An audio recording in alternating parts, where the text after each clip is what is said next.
Hola, ¿qué tal, chicos? Pues bueno, vamos con esta entrega más sobre las corrientes psicológicas enfocadas a los temas del deporte y el desarrollo humano. Pues bueno, una introducción es hablar un poco de lo que son las tres fuerzas de la psicología, las cuales son las siguientes. Está el conductismo, el psicoanálisis y el humanismo por referente histórico, es decir, en orden cronológico. Desde el conductismo tenemos algunos autores importantes como lo son Watson, Skinner, Pavlov y el principal fundamento del conductismo es una reacción de tipo biológico, es decir, una función que tiene que ver con el estímulo y la respuesta. Desde el psicoanálisis, los dos principales autores son Freud y Lacan, y los principales fundamentos es a través de la cultura y de la subjetividad, sobre todo en el estudio de su objeto, que es el inconsciente. Por último, tenemos el humanismo, que es lo que vamos a ver el día de hoy, con sus principales autores, que es Maslow, Carl Rogers, y estos hablan sobre los conceptos de la autorrealización, y también tienen un esfuerzo por incluir los elementos del conductismo y del psicoanálisis para crear esta tercera fuerza de la psicología. Ok, entonces ahora vamos a hablar un poco de lo que es la pertinencia de estudiar estas teorías psicológicas. Em, pues bueno, es importante para cuestionarnos todo lo que nos va dirigiendo, lo que va orientando nuestra vida, cómo es nuestra ideología, cuál es nuestra medida personal y cultural del éxito, cuáles son esos valores que vamos fomentando desde nuestras prácticas en la escuela, tanto pues como alumnos, como con docentes, y pues en otras cosas, este asunto del significado de la vida, que de pronto pues estamos ya muy ocupados en conseguir resultados, en conseguir logros, pero esa sustancia que va acompañando pues toda la satisfacción de esos logros, que es el significado de la vida, pues no nos detenemos a pensar en eso, ¿no? En ese sentido, toda esta construcción teórica va enfocada a las preguntas que tienen que ver, perdón, con el autoconocimiento, como quién soy, de dónde vengo, a dónde voy, y en ese sentido se considera los métodos psicológicos como el estudio del alma. Es importante también que conozcan estas teorías psicológicas para que si en algún momento ustedes deciden iniciar con algún tipo de tratamiento, pues sepan más o menos de qué va cada uno y de acuerdo a los objetivos, escoger la que mejor venga con su situación actual. Otro punto importante, pues, es también comprender cuáles son los vínculos, como ya lo habíamos mencionado, entre la psicología y las ciencias del deporte. Algunos elementos son estos: el éxito, el fracaso, el desarrollo humano, el análisis personal y la motivación. Bueno, vamos a entrar ya de lleno con este tema que es el humanismo. Si bien el humanismo viene de tradiciones ya de algunos cientos de años, filosóficas y religiosas, desde aquí lo vamos a entender únicamente desde el lado de la psicología y sobre todo muy aterrizado o con este esfuerzo de aterrizarlo a lo que a ustedes más les compete, que es el término de desarrollo humano y el deporte.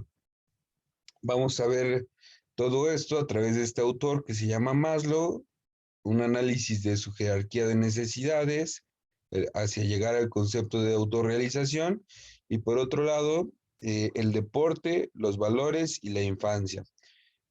Ambos están nutridos de un texto que ya les hice llegar en el campus virtual, así que acompañen esta exposición de su lectura. Bueno, vamos a hablar primero de algunos de los antecedentes eh, de lo que es el contexto del humanismo, y uno de ellos es el existencialismo. De pronto, pues, en el lenguaje común, en nuestra vida cotidiana, solemos pensar que pues hay alguna situación que nos aqueja, es decir, no sabemos qué es lo que nos pasa, de pronto como que no nos sabe mucho la vida y decimos, ay, es que tengo un malestar existencial, ¿no? Y pues bueno, ¿qué es lo que significa eso? Pues justamente va sobre ese tema, el significado de tu identidad, el significado de tu vida. Y pues hay muchas maneras de entrarle a ese problema, pues filosófico también. Acá únicamente lo vamos a comprender para que no quede al aire y se entienda por qué el humanismo tiene un antecedente en el existencialismo. Uno de los principales autores que maneja esta perspectiva es Rousseau. Ya lo habíamos visto en otras clases donde pues se comparaba o se intentaba definir si el hombre tenía una naturaleza buena o una naturaleza en la maldad. Desde acá, pues uno de esos fundamentos sí es que el hombre es bueno por naturaleza, es lo que se espera de él. Tal vez no una naturaleza biológica, pero sí una naturaleza a manera de esencia. Eso es lo que protege el humanismo. Referente al existencialismo, habría dos tipos de existencialismo. Uno que es el existencialismo ateo y otro que es el existencialismo cristiano.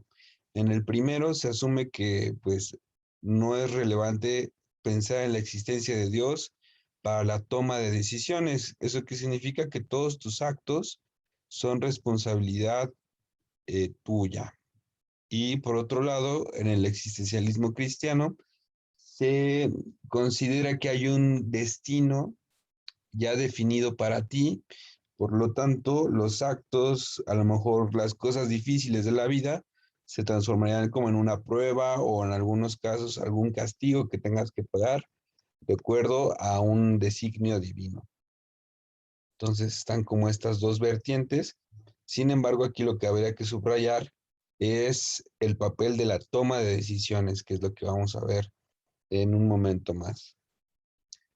Eric Fromm, otro de los referentes, habla del individualismo, es decir, qué es lo que te hace diferente, qué es lo que te hace distinguirte de la masa, qué es lo que te hace distinguirte de tu grupo y en ese sentido, desde la esencia, acudir a una singularidad, es decir, qué es lo que te define como alguien individual. Otro referente es Víctor Frankl, que tiene esta obra que se llama El hombre en busca de sentido, la cual es muy recomendable, y en la misma otorga justamente la posibilidad de encontrar un sentido a la vida, lo cual nos previene de tener estos vacíos existenciales, ¿no? Entonces, pues, por ahí están estos referentes del humanismo. Ok, bueno, vamos a pasar ahora a la parte más funcional, que son las aplicaciones. Como tal, el humanismo, pues, es también una psicoterapia, así que puede estar en ese sentido. Vamos a definir ahora cuáles son los criterios de salud y de enfermedad desde el humanismo. Eh, También se aplica desde la parte laboral, en las instituciones, en las escuelas, es decir, cuáles son esos elementos que te mantienen motivado y que te mantienen, pues, fijo en tus objetivos. Se puede ver también estos elementos del humanismo en la economía, en tu crecimiento profesional y también en tus metas personales. Desde luego también hay una función religiosa que va como atravesando diferentes conceptos del humanismo. Ahora, todo esto lo vamos a explicar detenidamente en un momento. El humanismo, así como ahorita les hablaba de la individualidad, tiene que ver también con lo auténtico, es decir, comprender que somos irrepetibles y en ese sentido, pues no hay un modelo general de un ideal, ¿no? Que, digamos, sí tenemos ciertos ideales, como ser buenos profesionistas, ser buenas personas, ser buenos hijos, ser buenos padres. Pero de cada uno de esos modelos se tiene que generar una particularidad, un estilo, una forma de estar ahí, ¿no? Algo que te distinga del otro. Los métodos en el humanismo tienen que ver con preguntas directas, con el proyecto de vida, con el estudio de la conducta, y todo eso lo vamos a alcanzar a introducir a través de Abraham Maslow, que es pues uno de los referentes más grandes del humanismo en la época actual. No tiene mucho que empezó a establecer sus obras desde la psicología estadounidense en los años 60 y vamos a ver estos aportes. Él empieza a hacer una visión antropológica de lo que es la psicología, es decir, el estudio del hombre. Antros es justamente, significa hombre, así que es el estudio del hombre en la psicología, a manera casi como de considerando sus procesos históricos y sus contextos actuales. Obviamente va a ver cuáles son las semejanzas y las diferencias entre el hombre y los animales, y pues uno de los artículos más importantes donde salen estas teorías es una teoría de la motivación humana, motivación y personalidad, y aquí no viene, pero también el hombre autorrealizado. Son 3 artículos muy importantes que hablan justo de este esquema piramidal sobre las necesidades humanas y el éxito de su satisfacción. Todo esto pues llega gracias a un trabajo arduo de 12 años de trabajo y de investigación, de estudio a diferentes personas, diferentes entrevistas, recopilación de datos, un montón de recursos que él logró para poder concretar esta herramienta. Es decir, no es el improvisado, no se lo sacó de la manga, todo esto viene de un estudio un estudio estadístico de la personalidad. Ok, pues bueno, este es el esquema de la pirámide de Maslow. Algunos pues ya lo recordarán desde el proceso propedéutico, otros es la primera vez que lo pueden ver. Es utilizable en un montón de lados, desde el lado académico, desde el lado institucional, empresarial. Esto seguramente lo verán después y que es muy enriquecedor para poder hacer las justificaciones pues de muchos de sus futuros trabajos, proyectos que tengan. Es una visión muy integral del ser humano. Y como pueden ver, esta pirámide se va construyendo desde la base en las necesidades fisiológicas o las necesidades básicas. Va subiendo a las de seguridad, las sociales, las de autoestima o reconocimiento y por último las de autorrealización. Vamos a ir viendo cada una por separado. Dentro de las necesidades fisiológicas implica, bueno, hay algo que tienen que saber desde ahora. Un criterio de salud para Maslow es la satisfacción correcta de cada una de estas necesidades. Si una necesidad es muy grande, no se va a poder satisfacer, y si una necesidad no está satisfecha, en ambos casos se produce una enfermedad, ¿no? Entonces, pues en ese sentido, una persona de este tipo de necesidades, como vienen aquí eh, el alimento, la salud, la respiración, el descanso, el sexo, pues no tienen un buen rendimiento, es decir, no tienen una salud adecuada. En eso pues también obviamente está el deporte y la actividad física. Si no están todos esos elementos, pues obviamente se va a generar un malestar en la persona. Otra situación importante es que no puedes pasar al siguiente grupo de necesidades si no has satisfecho las primeras antes. Es decir, no puedes pasar al grupo de las necesidades de seguridad si no has pasado ya a satisfacer tus necesidades fisiológicas. es apremiante la parte corporal, la parte física para poderlas satisfacer. El segundo grupo de necesidades es el grupo de necesidades de seguridad. Hay ciertos malestares que se generan al no tener satisfecha esta necesidad, como los síntomas neuróticos. Esto convierte a las personas de este tipo de estructura, pues en personas débiles económica y socialmente, ¿no? Porque siempre se perciben como, justamente como inseguros, como incapaces, como impotentes. Entonces, pues se les complica mucho las necesidades, o más bien se les complica mucho orientarse en la vida sin una cuota de ansiedad, que de pronto, pues, estos, como lo mencionamos, son necesidades globales que justamente implican a todos los seres humanos. No existen seres humanos que de pronto no hayan pasado por lo menos por periodos breves de este tipo de sensaciones, ¿no? Así que, pues bueno, todas son necesidades humanas y es mejor reconocerlas para poder satisfacerlas.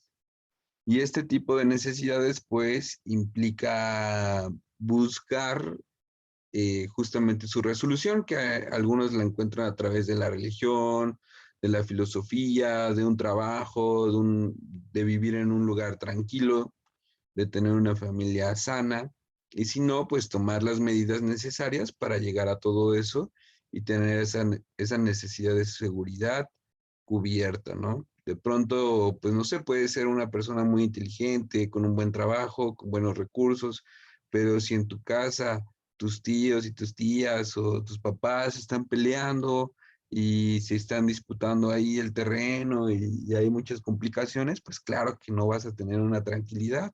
Y por mucho que tengas otras necesidades resueltas, si no tienes esto, pues te puede llevar a un estado de patología o a algún estado de enfermedad. Así que, pues habría que tomar decisiones que te lleven a satisfacer estas necesidades de seguridad. El tercer grupo de necesidades se llama de pertenencia, de afecto y amor. Estas necesidades se pueden satisfacer en la familia, en la sociedad, en el barrio, es decir, tienen que ver con algo colectivo y sobre todo con algo afectivo. Como se pudieron dar cuenta, la palabra sexo estuvo en el primer grupo de necesidades, que son las fisiológicas, y acá se encuentran de nuevo en la parte afectiva. Es decir, el sexo en la primera etapa implicaría más un sentido de reproducción, un sentido también pues de la generación de endorfinas y todo, pues todo el movimiento que necesita el cuerpo para, pues para consumar la reproducción o consumar el acto. En este otro tipo de necesidades, pues va más hacia el placer, hacia el compartir, hacia el respeto y hacia el amor, ¿no? Entonces, está el estudio de esas dos esferas a partir de la sexualidad. Así que, pues no habría que subestimar la importancia de estar en grupo. De pronto, pues, ver a sus compañeros de manera presencial, creo que también puede ser algo curativo de alguna manera, ¿no? El poder estar con sus amigos en la calle, de estar en sus equipos de diferentes deportes, hacer deporte al aire libre, es algo también sanador. El tercer grupo de necesidades, no, el cuarto grupo de necesidades son las de estima o reconocimiento, que bueno, justamente hay muchas personas que niegan esto, ¿no? Dicen, es que no, yo no me interesa ser reconocido de ninguna manera, me es suficiente con lo que yo soy y bla, bla, bla. Pero pues la verdad es que sí está esta necesidad en el ser humano. Tenemos, pues, desde el deporte se puede entender como una necesidad de ser reconocido como el ganador, de ser reconocido como, pues, que haces bien lo que te gusta, te desempeñas bien en lo que haces, eres un buen hijo, como ya lo habíamos visto, un buen padre, un buen alumno, ¿no? Es decir, todos necesitamos, es un sistema que se basa en el reconocimiento. Acá únicamente en lo que habría que tener cuidado es en pues que esa necesidad no se convierta en un capricho, como esto que menciona acá Maslow sobre la reputación, el prestigio, el estatus, la fama, la gloria, ¿no? De pronto que eso no se salga de los límites y que sí se pueda satisfacer, sobre todo tener un equilibrio entre el reconocimiento exterior, es decir, el reconocimiento del otro, y el autorreconocimiento, la posibilidad de que tú te puedas dar un lugar en cualquier espacio. Desde ahí empieza, ¿no? Que va muy acompañado del respeto. En la siguiente vemos las necesidades últimas, que son las de autorrealización. Es decir, ya en el momento en que cubres todas las necesidades anteriores, puedes acceder a esta etapa, que es pues el ideal para Maslow, de dónde, hacia dónde debe de llegar el ser humano en toda su potencia. En ocasiones suele usar esta frase que dice: lo que los humanos pueden ser, deben ser, es decir, haciendo alusión a la potencia de que cada uno tenemos, ser fieles a la propia naturaleza y cumplir con todos esos objetivos, ¿no? Que de pronto pues cada quien va a tener los propios. Existen dos fases que implican la satisfacción de todas estas necesidades. La primera es la acción y la siguiente es la reflexión. Es decir, en la acción, pues hay una serie pues de justamente de conductas que se pueden catalogar de la siguiente manera, que pueden ser buenas o malas, acertadas o equivocadas, ofensivas o defensivas, y eso te lleva a diferentes posiciones, como la de amo o de esclavo, ¿no? Un poco lo que se quiere mostrar con esto es que para satisfacer esas necesidades, pues tienes que estar en movimiento, tienes que hacer algo para lograr esa satisfacción, y en un segundo momento viene la reflexión o el conocimiento, ¿no? Es decir, bueno, ya que, por ejemplo, te estuviste preparando toda la competencia, se llegó el día, tuviste un buen resultado o un mal resultado, pues bueno, primero fue la acción y ya después viene la reflexión del proceso y cómo puede mejorarse.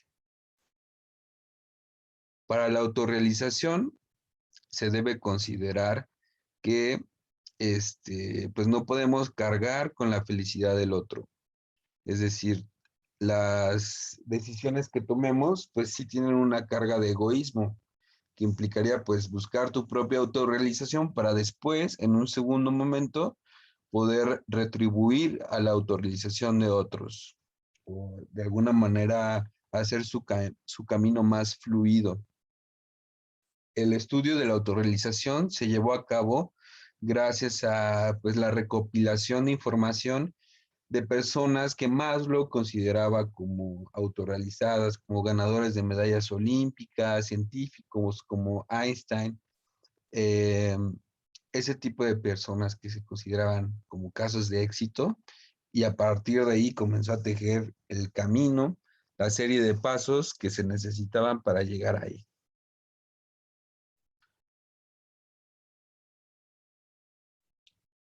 A partir pues, de este seguimiento de las ideas, también tenemos que decir cuál es la relación justamente entre el humanismo y los valores, para dar pie a la última parte, que es entre el humanismo y el deporte.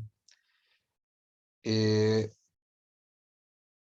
Justamente lo que es como un eslabón de 3 fases. La primera es la toma de decisiones. Dependiendo de la decisión que tomes, te puede llevar a un camino progresivo o un camino regresivo. En ese sentido, aparecen los valores. Un camino progresivo es algo que te lleva hacia la cumbre de la pirámide, ¿no? Es decir, por ejemplo, postergo un momento de flojera para hacer mi tarea, para ponerme al corriente, para estudiar, y es el sacrificio de esa felicidad inmediata me va a dar una felicidad más duradera que me va a permitir una autorrealización. En ese camino, en el camino progresivo, que implica también una toma de decisiones, se producen valores. Los valores serán valores de desarrollo, lo cual te llevarían a un tercer eslabón, que sería la salud mental. En este caso también la autorrealización. En caso contrario, se toman decisiones regresivas, es decir, si ya estés en algún punto medio de la pirámide y te regresas, pues empiezas a desarrollar antivalores o malos hábitos, lo cual pues te llevarían a un estado patológico. Entonces ahí tenemos los tres eslabones: toma de decisiones progresiva o regresiva, valores de desarrollo o valores regresivos, y por último, salud o enfermedad. También habría que mencionar esas elecciones. Maslow las ubica desde una naturaleza humana y desde una biología.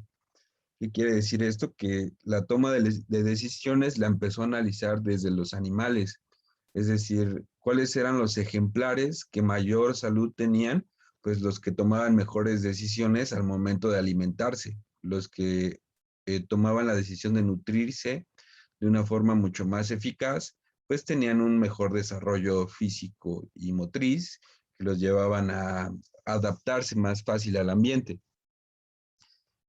Por otro lado, había pues animales que no tenían una salud óptima y tomaban otro tipo de decisiones, de elecciones de alimento, que justamente los llevarían a compensar el déficit en su cuerpo, ¿no? Entonces, si lo llevamos al campo humano, pues no tendría por qué de pronto convertirse en un sesgo, ¿no? Como de enfermos y saludables, de tal manera que a todos los enfermos se les cierre la puerta, sino entender que cada uno tiene diferentes procesos de acuerdo a sus necesidades.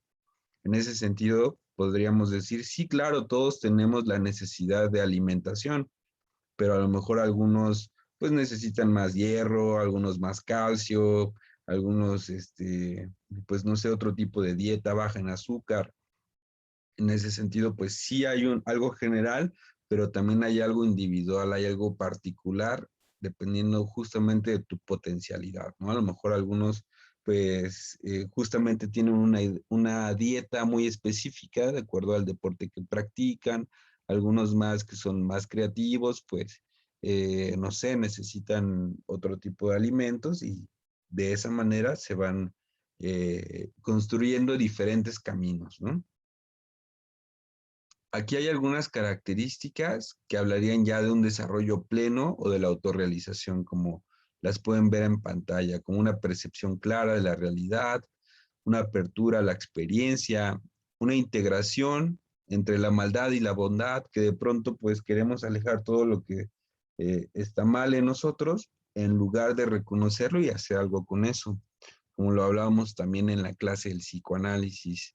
Lo espontáneo y lo expresivo, improvisar siempre rompe por ahí la rutina. Digo, sí es bueno tener disciplina y hábitos, pero a veces, claro que improvisar, hacer las cosas de manera diferente dentro de la rutina, pues claro que aporta algo nuevo, algo creativo.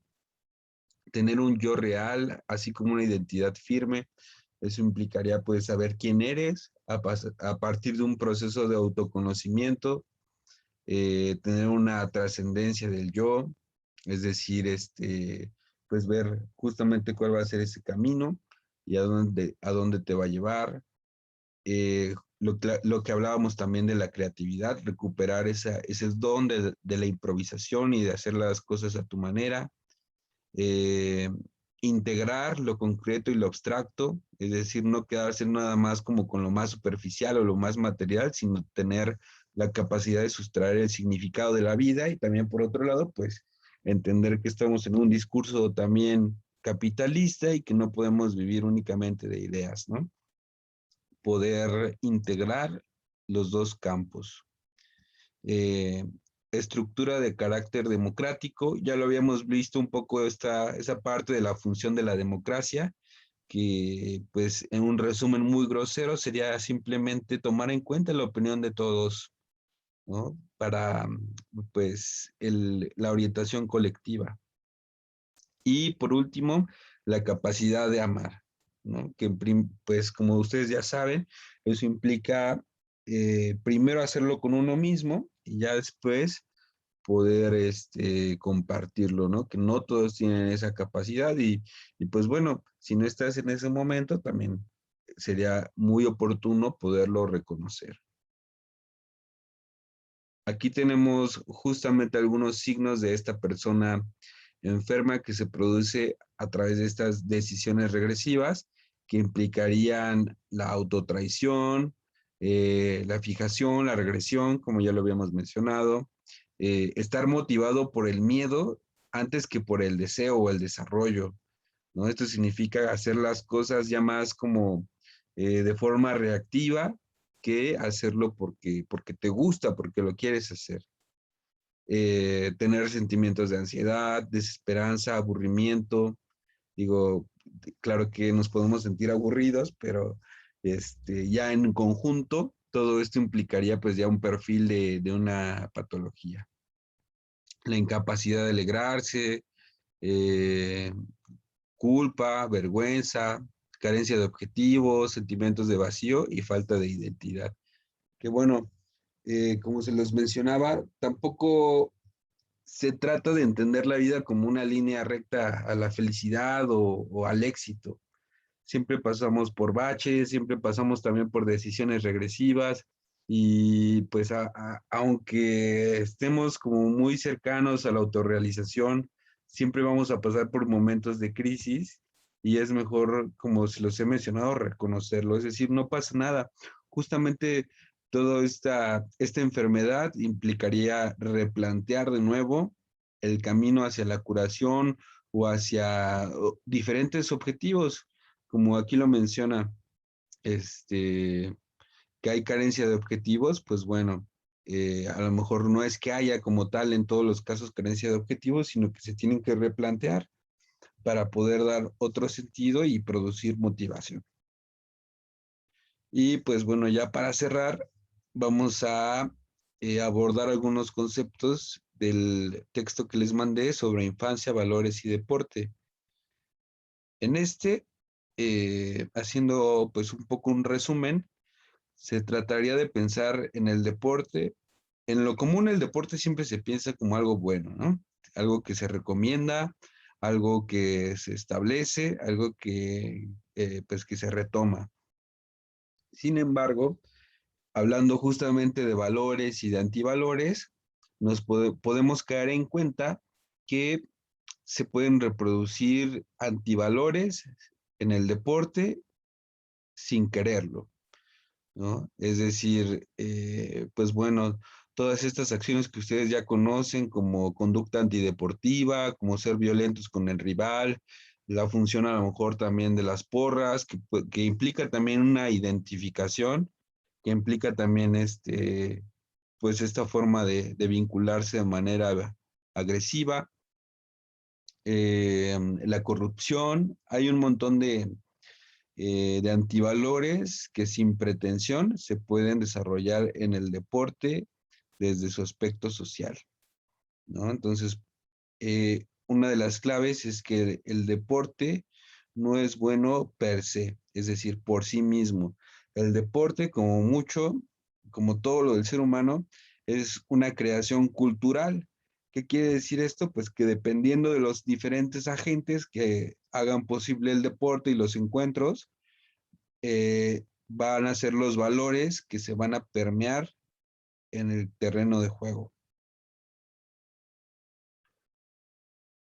¿Ok? Entonces, justo este artículo va a analizar esos discursos, esas imágenes en el deporte, las capacidades morales y mucho enfocado a lo que pues es esta etapa de desarrollo infantil. Justo en esta etapa hay todo un proceso de socialización, es decir, de ver cómo funciona, de ver cómo se van vinculando en grupos, pues los niños, y el deporte pues es un gran escenario para que eso pueda ser posible y pueda posibilitar todo su potencial. Primero descubrirlo y después desarrollarlo. Esto ya lo mencionábamos, el deporte como una creación cultural que implica también una transformación, y sobre todo si es que se lleva por este camino de la autorrealización, del desarrollo, del progreso, pues puede generar un cuidado de uno mismo, que de pronto pues lo tenemos como muy olvidado. Como lo damos por sentado, como pensamos que ya es en automático, no lo consideramos como algo prioritario o algo que habría que dedicarle tiempo, pero sí hay que tomarnos tiempo justamente para satisfacer todas las necesidades que ya hemos mencionado. Estos son los elementos que se desarrollan en todo el artículo, que son los agentes. Los agentes pues van desde el mismo deportista, en este caso que son los niños, los profesores, las escuelas, los medios de comunicación, el barrio, la colonia, la familia, ¿no? Todos los agentes sociales que hacen posible el deporte o que tienen una injerencia, una influencia en el desarrollo del mismo. Los valores, como ya lo comentábamos, que la idea es que sean de desarrollo y que no se conviertan en antivalores en el cumplimiento de esas necesidades, y que todo implica siempre un proceso de toma de decisiones, hacernos responsables de las decisiones que tomamos. Bueno, chicos, pues vamos a dejar por acá. Espero que haya quedado claro. Si no, pues estoy ahí igualmente al pendiente de cualquier situación, de cualquier duda o comentario.